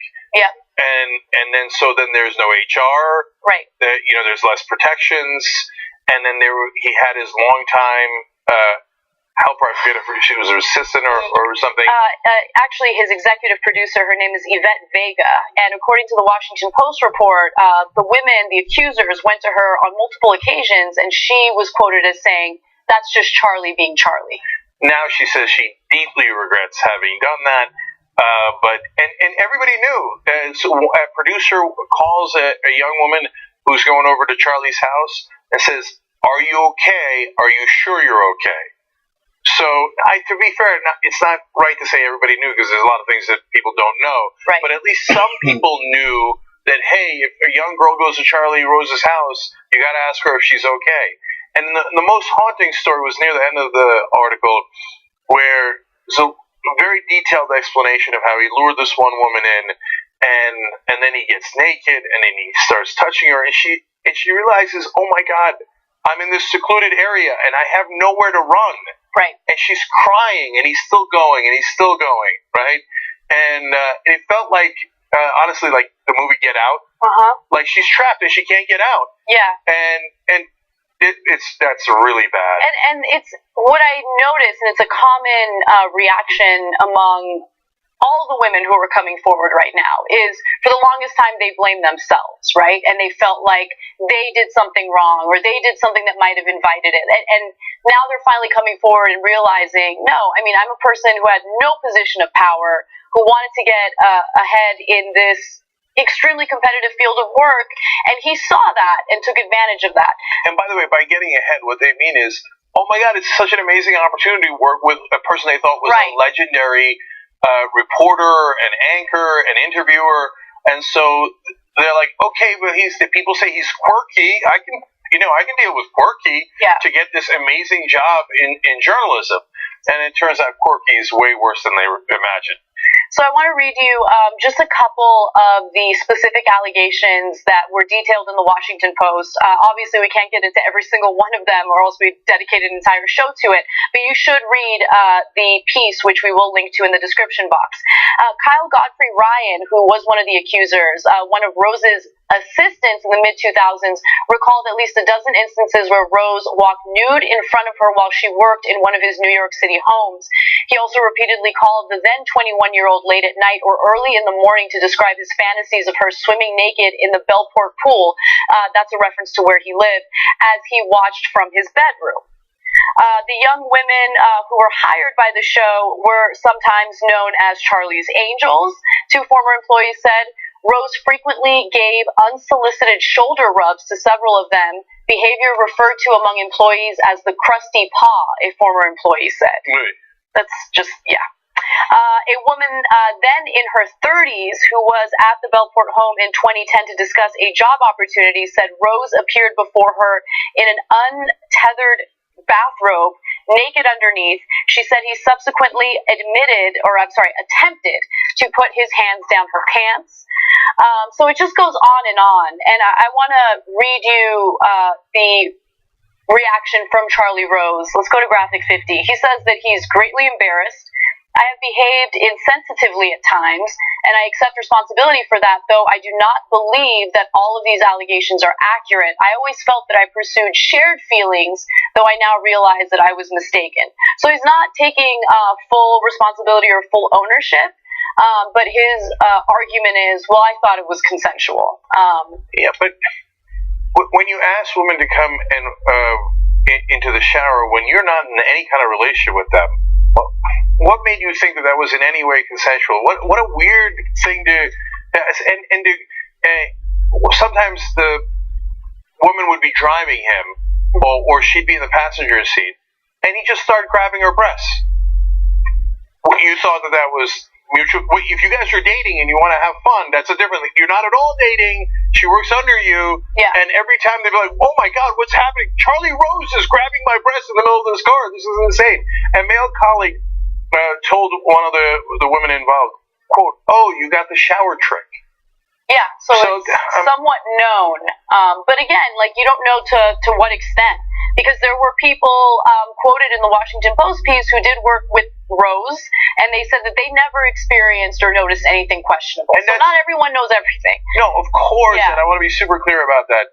I mean, sometimes people get carried away, and, oh, yeah, Rush Limbaugh today, of course. Oh, all of his female anchors must have known that. How would they know what the hell's going on in his home? Apparently, some people knew because they'd warned some of the women, right? But obviously, like, why would Nora O'Donnell know anything about this? Why would Gayle King know anything about this? And remember what predators do. They do it to the powerless, not to the powerful. He's not going to grope Nora O'Donnell because she would fight back. And she has power to fight back. Instead, he finds young girls, lures them where they can't run, does the shower trick, etc. There's 8 accusers here, and 3 of them are on the record. He's done. Yeah. So I do want to go to the reaction of his former co-hosts, Gayle King and Nora O'Donnell. They addressed the Charlie Rose allegations on the show today, CBS This Morning to be specific. Let's take a look at the first video. I got an hour and 42 minutes of sleep last night. Both my son and my daughter called me. Oprah called me and said, "Are you okay?" I am not okay. After reading that article in the Post, it was deeply disturbing, troubling, and painful for me to read. That said, I think we have to make this matter to women, the women that have spoken up, the women who have not spoken up because they're afraid. I'm hoping that now they will take the step to speak out too, that this becomes a moment of truth. So that was Gayle King, and she was understandably and justifiably upset and disturbed by, the allegations that came forward. Now, Nora O'Donnell also said something, and I wanted to go to her statement. So let's take a look at that. This is a moment that demands a frank and honest assessment about where we stand and, more generally, the safety of women. Let me be very clear. There is no excuse for this alleged behavior. It is systematic and pervasive. And I've been doing a lot of listening, and I'm going to continue to do that. This I know is true. Women cannot achieve equality in the workplace or in society until there is a reckoning. and a taking of responsibility. I'm really proud to work at CBS News. There are so many incredible people here, especially on this show. All of you here. This will be investigated. This has to end. This behavior is wrong. Period. So a lot of strong statements coming from his former co-host, which is good. Yes. They're put in a terribly awkward position, and it's not on them. It's on Charlie Rose who did all this. And unfortunately, it's true what people say, which is that since he was quote unquote successful and powerful, and I know a lot of people who love Charlie Rose. I'm not one of them. I think he does pedestrian interviews, and everybody always says he's like, "Oh, the legendary Charlie Rose." He asks very normal questions. Anyway, but that's not important. But people put him up on a pedestal, and so when he's got that kind of power, it becomes harder for people to challenge him.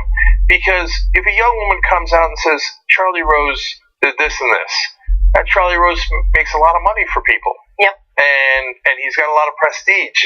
And all those people know him, presumably like him, and it's gonna take a lot for them to side with her instead of Charlie Rose. That is why this watershed moment is so important, because so many people have come forward, they've had the courage to come forward, but they're coming forward at 8 at a time. And that was the case with Charlie Rose. By the way, those are 8 that came forward. Are there others that didn't come forward? Are there others that he did this to? But and they don't want to talk about it. They're horrified, mortified about what happened. So he's been doing this for a long time. And even if you loved him and you thought he was a great interviewer, it's not an excuse. And so it is what it is. And I think that's probably that in Charlie Rose's career. Let's take a break. When we come back, we'll move on to other news, including a herpes researcher who went around injecting people with the herpes virus without any government oversight. You know why? Libertarian principles. We'll explain when we come back.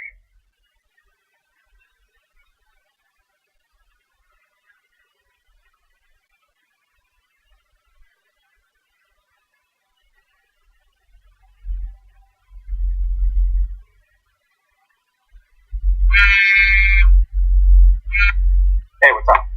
Aaron, what do you like better? The rabies or the rabies? Go.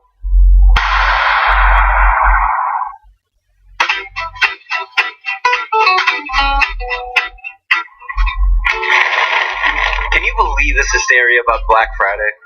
Oh, yes.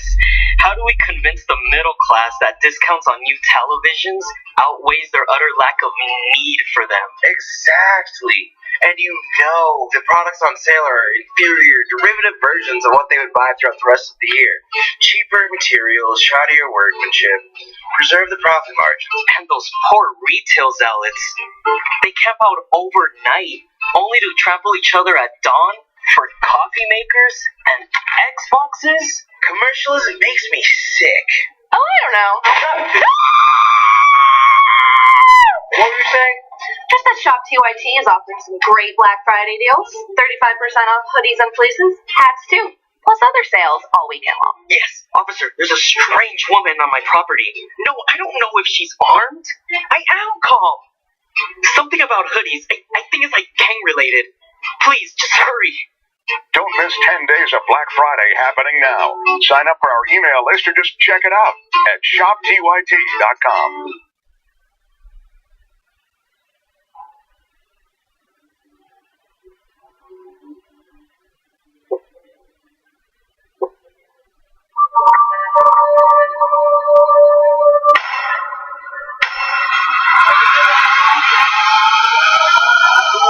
My hands, if they're small, something else must be small. I guarantee you there's no problem. I guarantee you. You said I had small hands? They're not small, huh? I never heard that one before. I saw a picture of John. I was like, look at this fucking badass Viking he met on his trip. I was like, oh wait, that's John. Yeah. His beard is so gross. I swear to God, I didn't recognize him. Mm-hmm. I thought it was like a dude dude from up there, like a Viking-looking dude from up there. Yeah, yeah. And I was like, hey, we've got our own Viking. Look at Johnny Pie. Johnny Pie, we miss you, big guy. And he was at Svalbard. We were talking about how he was going to go get the grains if he's the last person on Earth, and he's going to, or among the last people on that ship, and repopulate the Earth after North Korea. At least he's got the grains. He knows where it is. He can find it. Don't worry. Humanity will be saved. Yet again, by a white male. God, I love it.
All right, back at the Young Turks, Jake and Anna with you guys.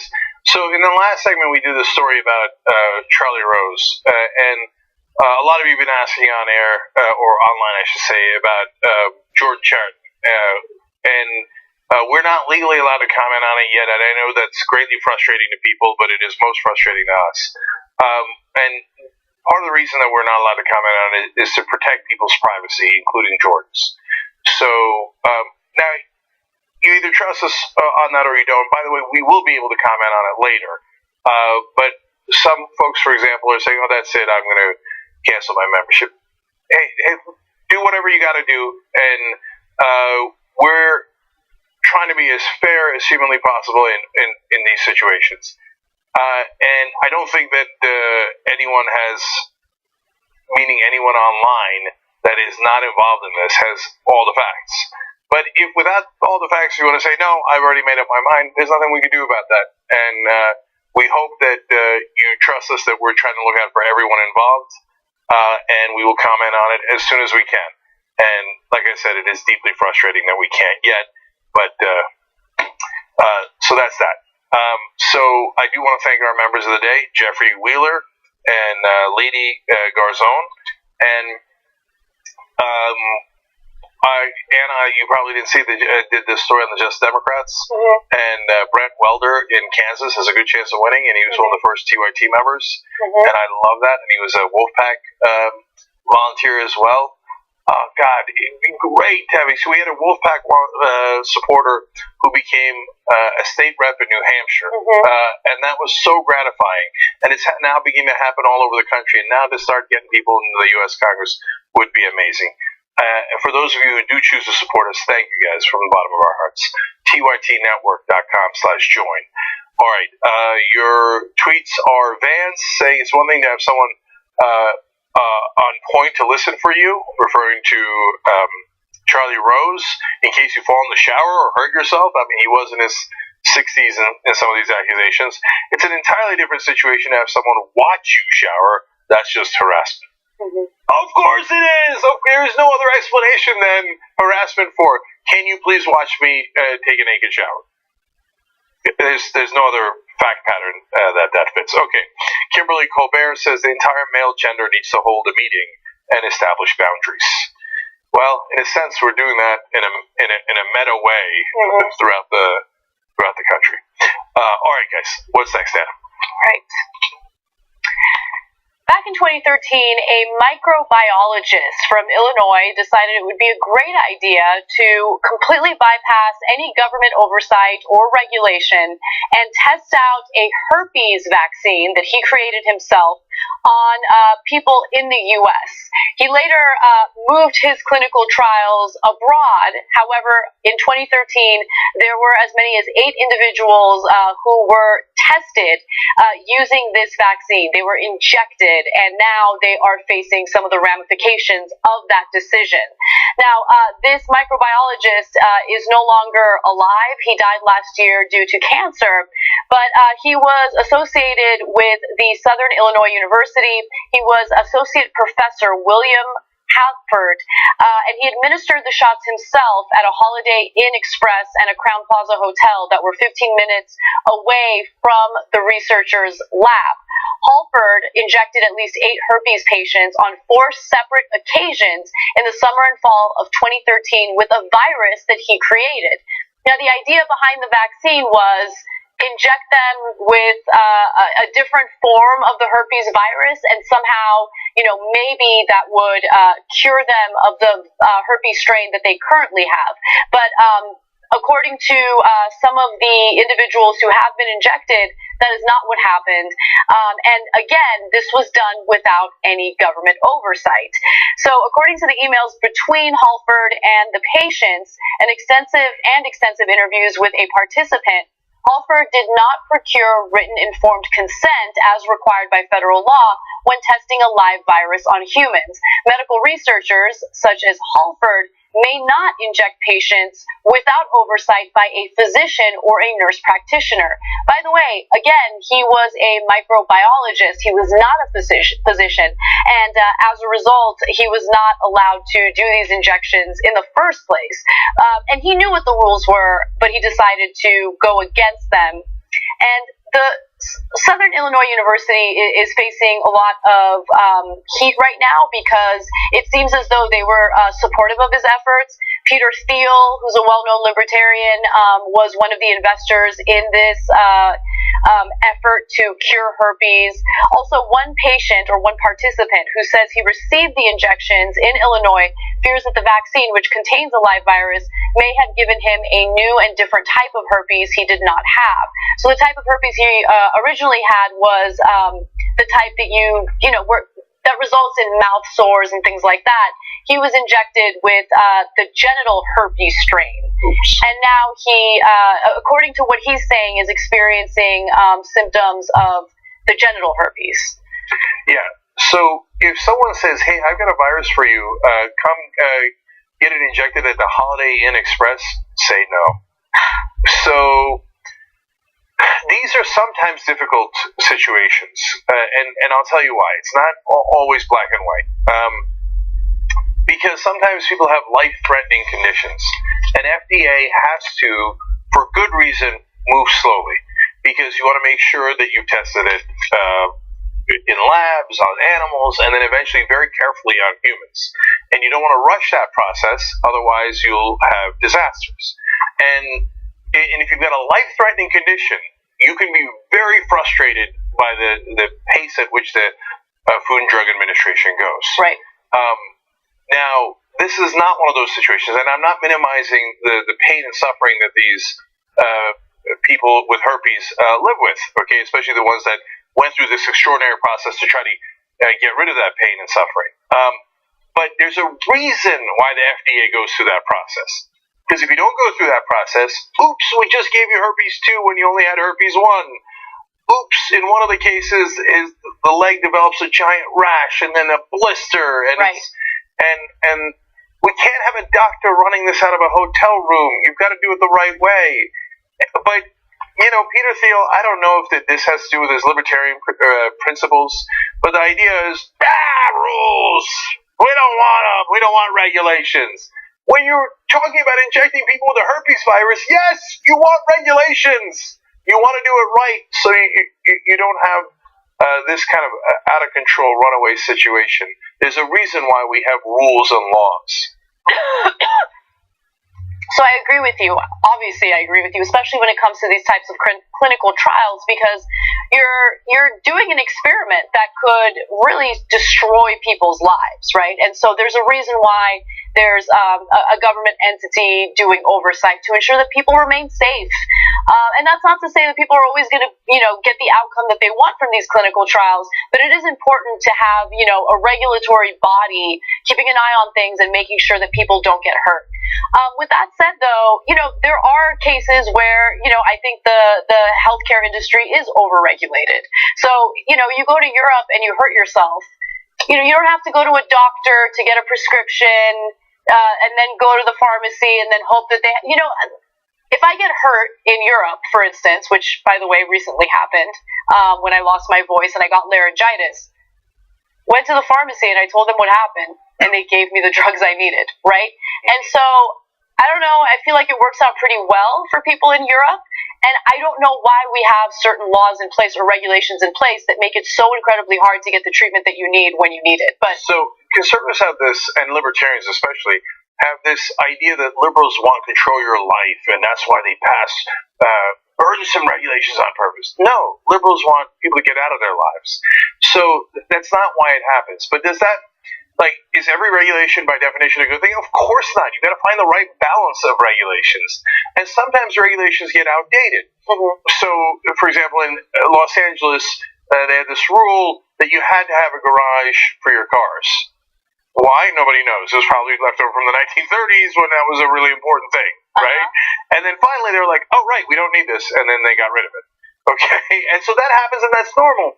And maybe we'll get to a place like Europe where we can have a medicine dispensed to us at the pharmacies in the way that you got it. But remember, also in Europe, they had to approve that medicine first. Right. It's not like they're like, I don't know, this is oregano sauce mixed with shaman voodoo. Right? I know that, yes. So, of course, the medicine has to be approved. I'm just saying that, it's a lot harder to get the medicines you need to get better here in the United States than in Europe. Like in Europe, it's funny because when I get sick in Europe, which I always somehow get sick or hurt myself in Europe, I don't know why, but I always rest easy because I'm like, I'm just going to go to a pharmacy and they're going to hook it up. And they always do. Or you can go to a hospital and they'll take care of you. It's crazy. It's crazy. They actually don't let you die in the streets in Europe. What a crazy continent. Okay, so last things here. Sometimes, though, it depends on the corporate power involved because as the FDA is sometimes frustratingly slow, sometimes it is way too fast. So OxyContin, for example, got approved without doing clinical studies. Oops, turns out it's opium.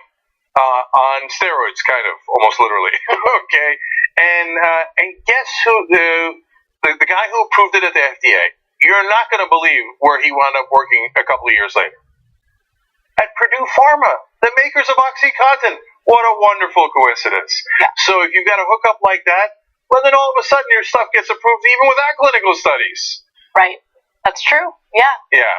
So the right answer is balanced regulation and a government that actually works for us and not corporate interests. All right, moving on to something absolutely different. The Justice Department is aggressively going after Harvard University for its alleged affirmative action policies.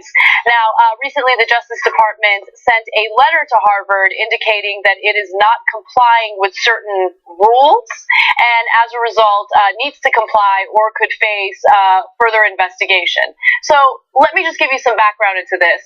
Back in 2015, there was a group of Asian students who filed a suit against Harvard University because they believed that they were rejected from the school as a result of its affirmative action policies. Now, right now, there are private lawyers involved in this case, but the Justice Department has decided that it wants to get involved because Jeff Sessions has been very clear about the fact that he is against these affirmative action policies and wants to ensure that race is not a factor in deciding whether or not students get admitted. Now, last year, the U.S. Supreme Court ruled that race can be one among many factors universities use in making admission decisions. So that's an important thing to bring up, because the fact of the matter is, if a school decides to use race as a factor in deciding whether or not someone gets admitted, it is just one factor, literally one of many factors. They still take academics into account. They still take, extracurricular activities into account.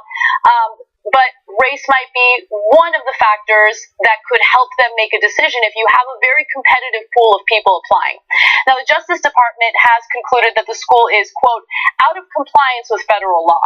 Now, some people might read that and think, oh, that means that they're going against what the Supreme Court said that they can do. That is not the case. The reality is the Justice Department sent a letter to Harvard saying, you need to give us your documents and your files because we want to do an investigation. You have until November 2nd to do so. And then Harvard didn't reply until several days after the due date. So that's what they mean when they say Harvard is not complying. The Justice Department, by the way, the letter says that the Justice Department's interest in Harvard's policies do stem from this 2015 federal complaint that accuses the school of discriminating against Asian Americans in admissions. So I have some really interesting data about, the student body at Harvard, and also the number of people that get admitted due to legacy admissions. But I just want to open it up to you, Cenk. Thoughts on this? All right. I think this is a hard case. Are Asian Americans discriminated against because of affirmative action? Yes. Undoubtedly. Absolutely. Whenever you take away affirmative action in places like California and Texas, the schools become overwhelmingly Asian. Just a fact. So when you see schools, great schools like Harvard, kind of, still mad at them for the Chelsea Manning debacle, that doesn't have Asian Americans in that percentage, you know that they're putting their thumb on the scale for other groups, and some for very legitimate reasons.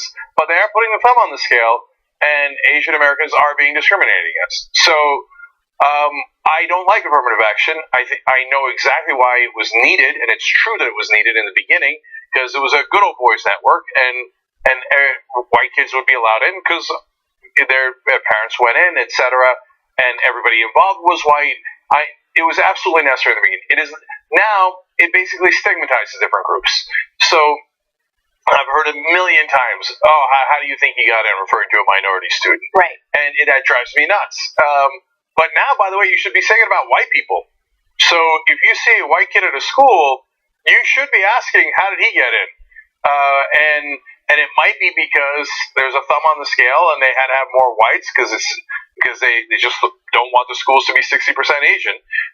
And the other reason might be because Papa went there because of the legacy numbers that Anna's about to tell you. Right. So it's I think that this whole affirmative action issue is it represents like a microcosm of a larger, broader issue in society where we always focus on attacking the powerless, and while we're doing so, while we're distracted by that, the real issues are taking place and we're completely unaware of them. So this gives that example because the people who are robbing the intelligent, hardworking people who should be admitted based on merit are not the black students. It's people who have parents who went to Harvard or to these Ivy Leagues. Yep. Okay, so a recent report looked into the incoming class at Harvard, the class that is set to graduate in 2021, and it's made up of 29% legacy students, meaning that 29%, that's nearly 1/3, right? Okay, so 29% of these people basically got admitted for that reason. And why I say that reason is because if you have a parent that went to Harvard, you're 3 times more likely to get accepted. If you want to talk about affirmative action, we have affirmative action for rich people. We do. And people that are already in power, and I'll include myself, put aside the wealth. look, I have a certain degree of privilege now because I went to Penn and Columbia, so my kids have a better chance of going to, apparently, roughly 3 times better chance of getting into Penn and Columbia, which are good schools. That's not fair. Why should my kids have an advantage over your kids in West Virginia or your kids in the Bronx? Actually, those guys, your kids have to fight harder. They're under more difficult situations. I happen to have a really good public school in my neighborhood that my kids go to. You might have a terrible public school that your kid has to go to, and he fights beyond that, and if he gets good grades, he shouldn't be punished, he should be rewarded. You want to do affirmative action based on income level? That makes sense. But you have to take race out of it, if you ask me, and the most important thing is you have to take legacy out of it. And you want to know why they do that? Because the most important factor in whether you donate to a school is if 2 generations of the family have gone. So they're doing it for the money. And so you're right. 29%. And by the way, remember, in the old days, the good schools did not have the smartest students. They had the most well-connected students. Princeton and Harvard did not do admissions based on intelligence and SAT scores in the 1940s and 50s, etc. They did it based on whether Papa was an important person. That's why even George W. Bush is a knucklehead. He had straight C's on a good day, on a good semester. And he got into Yale and Harvard because his dad was connected. Now his kids, for generation after generation, have an unfair advantage over your kids who are working so hard under much more difficult situations. It is grossly unfair. And by the way, I feel like this is a testament to how powerful propaganda is, because again, if you look at the student body at Harvard, do we have those graphics by any chance? There we go. Okay, so this is on Harvard's website, by the way. They like to tout their diversity. So if you look at the breakdown, the ethnic diversity of undergraduate students at Harvard, you will see that the Black or African American community within that school is just a tiny sliver. And by the way, the Black students who do get admitted tend to come from wealthier families. So socioeconomic status is actually one of the most important factors that I think is taken into account when students get admitted. And I have another stat that will further explain that, and that's the faculty at Harvard. So if you see the vast majority of faculty, nearly 70% at Harvard is white, 9% non-resident alien, and then so on and so forth. But 40% of students overall, college-age students, receive Pell Grants. 40%. But if you look at Ivy League schools, Pell Grant recipients only account for 16%. Now, Pell Grants indicate these people need a little bit of financial help or financial support. They can't pay for the tuition on their own. You think Ivy Leagues are going to, give them the upper hand when it comes to admissions? Hell no. Unfortunately, what the top schools in this country have done is, again, redistributed the wealth, but to the top. So now, if you're legacy and you're already, in a privileged position, you're going to get even more privilege, right? And if you're in a tough spot, you're going to get less Pell Grants at the good schools. And of the white students who are going to Harvard, what percentage of them are legacy? And I don't know, but my guess is it's higher than 29%. You think a lot of the black students are a legacy? Maybe some, but I doubt that it's at 29%. So another case of affirmative action for white kids. If Harvard's 16% Asian, you're taking away affirmative action. Watch 16 turn to 60 overnight. And so, are Asians being discriminated against? Absolutely. And look, on the socioeconomic stuff, it's maddening that they flipped it on its head. And anyway, okay, I want to squeeze in one more story. Okay, I'm actually going to fast forward to the Sacha Baron Cohen story because it's light and it's fun, and let's end on that. Okay. A group of tourists in Kazakhstan were arrested after they wore the so-called mankini that Borat wore in his 2006 movie. Now, it's the banana boat mankini thing. Okay, there's a picture. I apologize if it makes you uncomfortable. I probably should have warned you. But either way, that was just a funny part of the Borat film. And people who go and do tourism in Kazakhstan think it's funny to wear the mankini, except police in Kazakhstan do not find it funny, and they have decided to arrest this group of tourists who were seen on the beach wearing pretty much the exact same thing, including the Borat afro. Now, Sacha Baron Cohen, who is, of course, the personality behind Borat, is saying that he will pay for the fines that these individuals have been given as a result of what they were wearing. He says, let's go to graphic 63, to my checkmates who were arrested, send me your details and prove that it was you, and I'll pay your fine. It's interesting, though, because that movie led to a tenfold increase of tourism in Kazakhstan. But Kazakhstan hates the movie. They banned it. They banned the DVD sales. People are really sensitive about it. It's kind of amazing. No, unfortunately, in a lot of parts of the world, the leadership of these countries are way overly sensitive.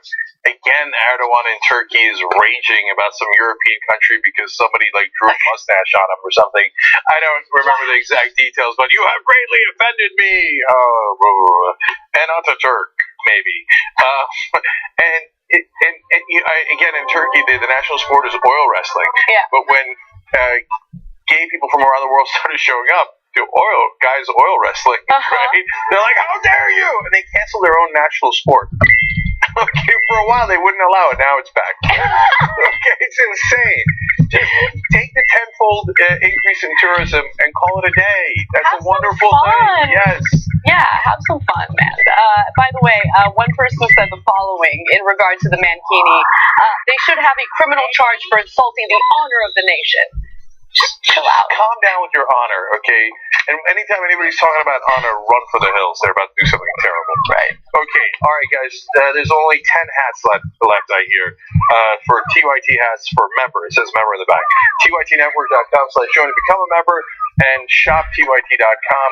Black Friday sale going on now. Okay, post game, we'll see you members there. Bye-bye.